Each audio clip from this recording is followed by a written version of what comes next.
आजही शेगावमध्ये एक शक्ती जिवंत आहे, जी प्रत्येक भक्ताची हाक ऐकते. एक गरीब भक्त, पूर्ण निराश, आणि एक संताचा फक्त एक स्पर्श त्याचं संपूर्ण आयुष्य बदलून टाकतो. शेगावच्या शांत भूमीवर सूर्याची पहिली किरणं अलगद पसरतात आणि अचानक प्रगट होतो एक दिव्य योगी, शांत, तेजस्वी, अलौकिक. कोण आहे हा संत? कुठून आला?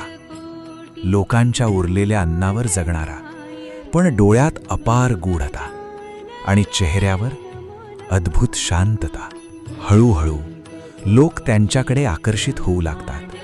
दुःखाने भरलेली मने आशेने त्यांच्या चरणी येतात आणि एक आशीर्वाद सगळं बदलून टाकतो. त्यांच्या स्पर्शात असते एक दिव्य शक्ती. रुग्ण बरा होतो, दुःख आनंदात परिवर्तित होतं आणि लोकांच्या मनात जन्म घेतो अढळ विश्वास.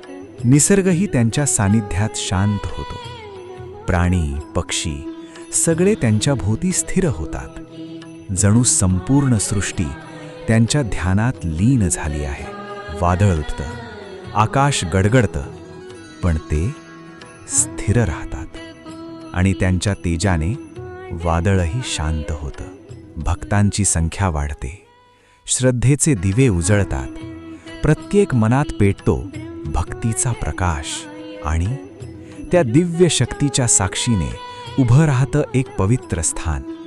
शेगावचं मंदिर, श्रद्धेचं केंद्र, भक्तीचं धाम.